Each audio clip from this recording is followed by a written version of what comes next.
దినోత్సవం. కానీ నేను ఆధ్యాత్మికవేత్తగా నేను ఏమి ప్రవచనాలు చెప్పాలన్నా నాకు అక్కడ యూనివర్సిటీ నుంచి వచ్చే సందేశాలే సందేశాత్మకంగా నేను దాన్ని చెప్పడం జరుగుతుంది.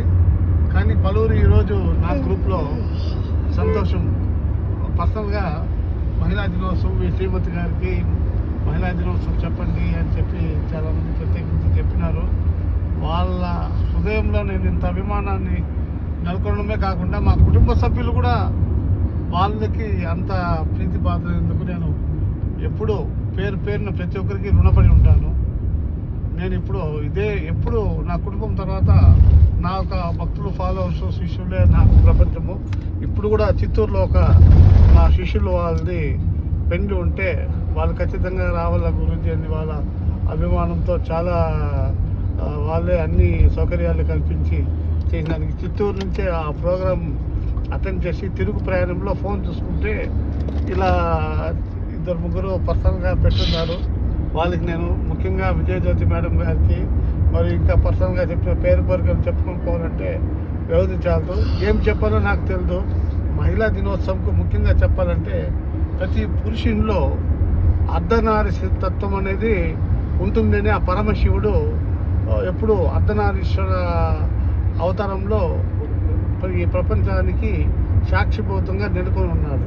ప్రతి స్త్రీలోనూ పురుషతత్వం సగభాగం ఉంటుంది, ప్రతి పురుషునిలోనూ స్త్రీతత్వము సగభాగం ఉంటుంది. అర్ధనారీశ్వర తత్వం. ఎవరన్నా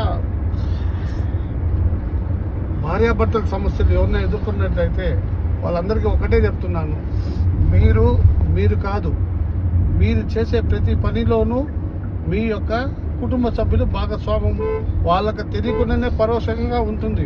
అది మీ గొప్పతనం కాదు. నేను కూడా ఈరోజు గురూజీగా నేను ఎంతోమందికైనా కనీసం అంత పెద్దగా ప్రకటితం కాకుండా నాకున్న విద్యకు నేను ప్రకటితానికి మ్యాచింగే లేదు. భగవంతుడు విద్యను ఇచ్చినాడు, ప్రకటితం చేయలేదు. దానికి నాకు ఏ కోనా చింత లేదు. కానీ నేను ఇంతమందిలోనైనా ప్రకటితాను. నా వెనకాల నా కుటుంబ సభ్యులు, అదేవిధంగా ప్రతి ఒక్కరు కూడా వాళ్ళ వెనకాల ఆ అర్ధనారీశ్వరత్వం అనేది ఉంటుంది. వాళ్ళ కుటుంబం సపోర్ట్ ఉంటేనే ఎక్కడైనా మనము వాళ్ళ ప్రమేయంతోనే మనం ముందడుగు వేస్తాం.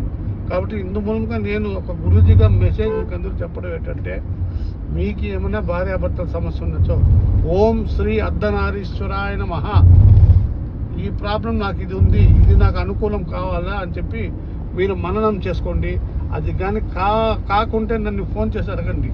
నేను ఏది చెప్పినా కానీ అది ఎంతోమందికి దాన్ని ప్రయోగం చేసి దాన్ని నేను సాధన చేసి ఆ ప్రయోగాన్ని సాధన పరంగా వాళ్ళకంతా ఇచ్చి సక్సెస్ చేయండి. డైవర్స్ వరకు వచ్చిన కేసులు కూడా ఈ మంత్రం వాళ్ళకి ఇచ్చి వాళ్ళు ఒకటిగా ఈరోజు సంసారం చేసుకొని మళ్ళీ కన్సీవ్ అయ్యి పిల్ల పాపలతో కనుక్కొని క్షేమంగా ఉన్నారు.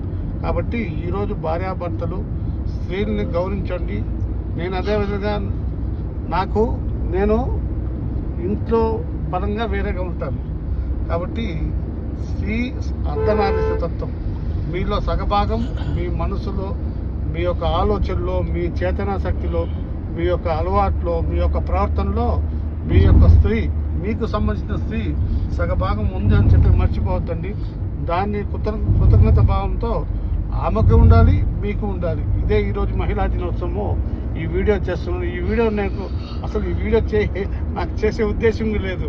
మీ అందరి అభిమానులే నాకు ఆ మెసేజ్ మేడం గారు పర్సనల్గా మెసేజ్ పెట్టినారు. ఇంకా 2-3 చాలామంది పెట్టారు, ఫేస్బుక్లో పెట్టారు.